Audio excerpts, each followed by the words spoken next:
这个故事如果你听起来不累，那么你的听力水平在生活中是完全够用的。要持续提升英文，记得点击订阅按钮。我们开始吧。 Ink can ruin a man's sleep faster than a storm at sea. In a small port town in the late 1800s, a shopkeeper named Samuel kept his books by hand. His store sold flour, lamp oil, nails, and sweet candy in glass jars. Every night, after he swept the floor and locked the door, he sat at a wooden desk with a thick ledger.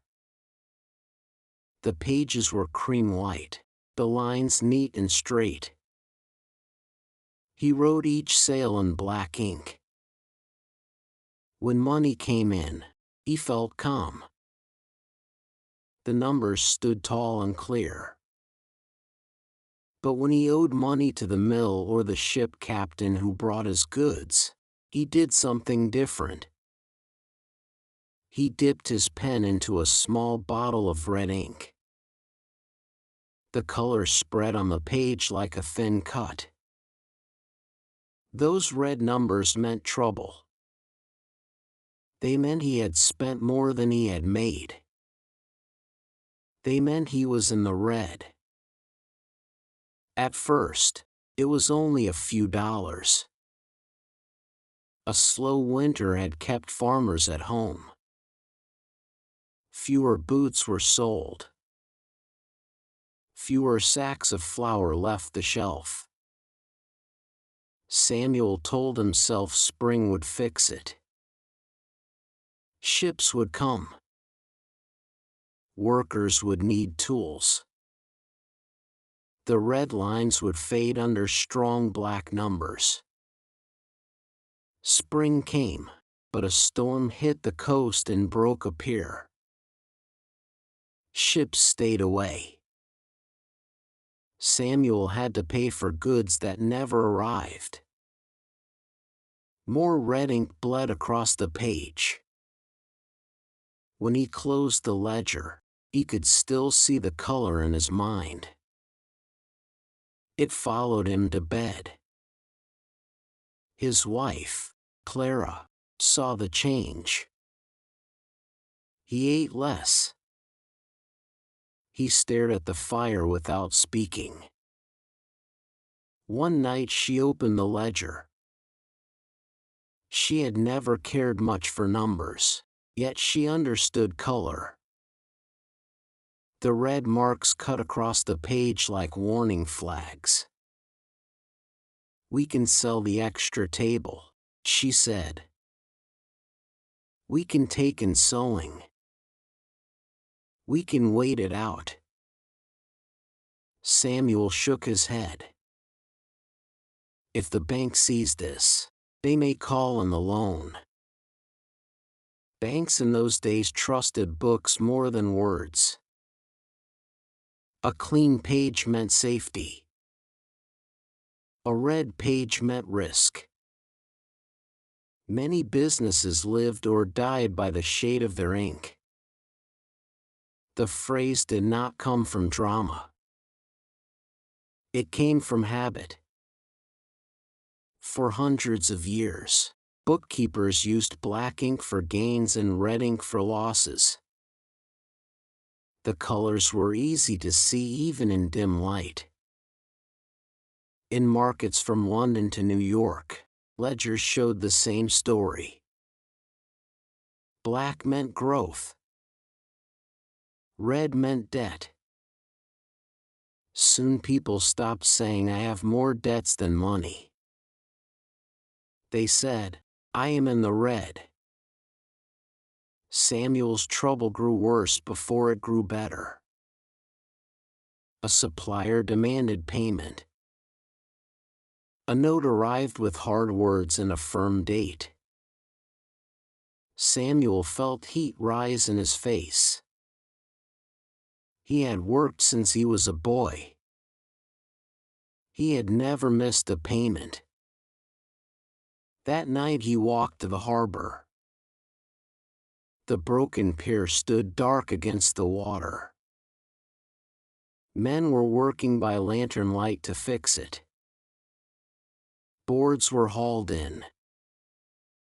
Hammers rang out. The town was fighting back against the storm. An idea came to him, simple and risky.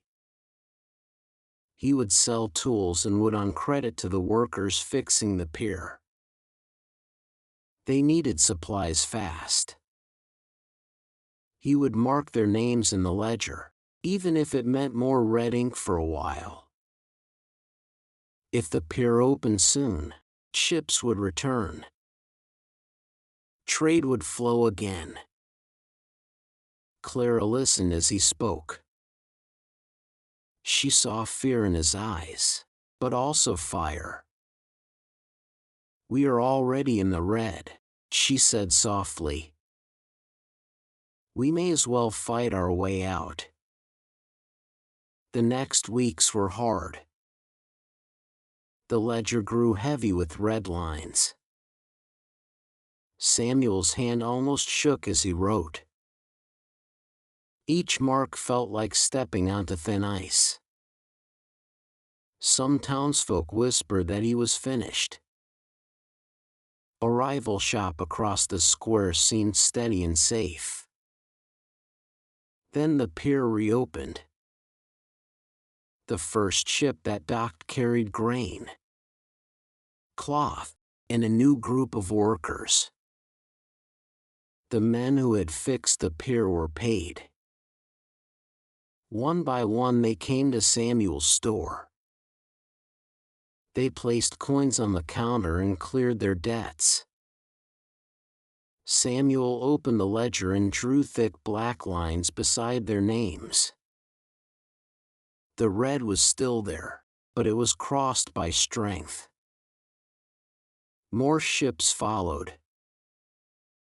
The town filled with noise and trade. Samuel paid the supplier in full. When he visited the bank, he brought his ledger. The banker flipped through the pages. He saw red, yes, but he also saw bold black numbers rising higher. "You were in the red," the banker said, tapping the page. "But you did not stay there." Years later, Samuel told the story to his son. He showed him the old ledger, now faded at the edges. "Red is not the end," he said. "It is a warning. It tells you to wake up." The phrase spread far beyond that port town. Factories used it. Railroads used it. Families used it at kitchen tables.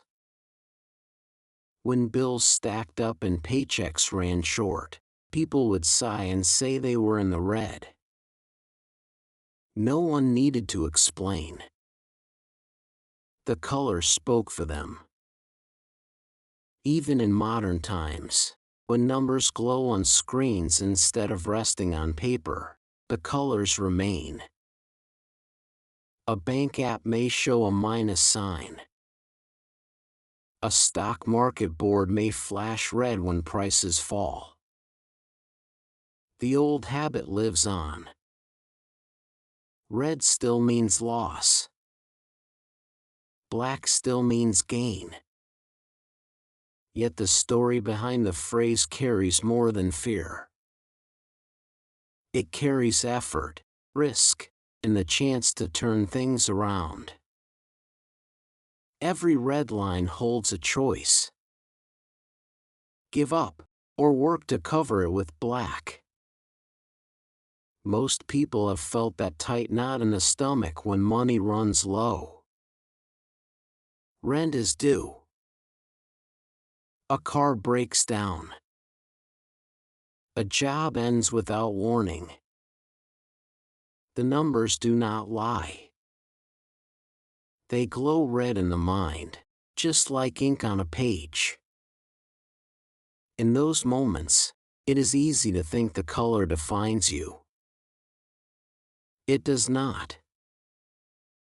It only shows where you stand. Samuel kept his old ledger until he was gray and slow. The red ink had faded to a soft brown. The fear he once felt had faded too.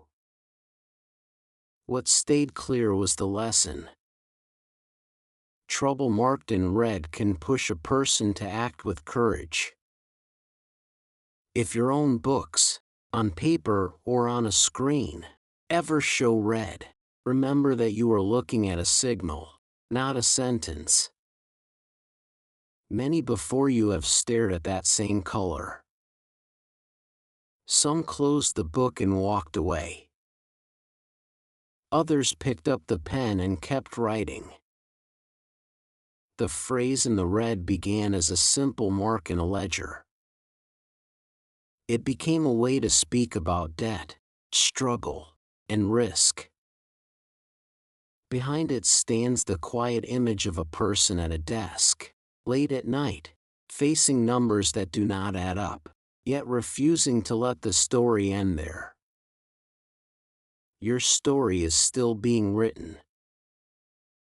The ink is not dry. 能以非母语者的身份专注学习到现在，这本身就是很棒的进步。真诚感谢你的观看。如果你觉得本期内容实用，点赞或留言让我知道你的想法，这对我持续创作非常重要。我们下期见。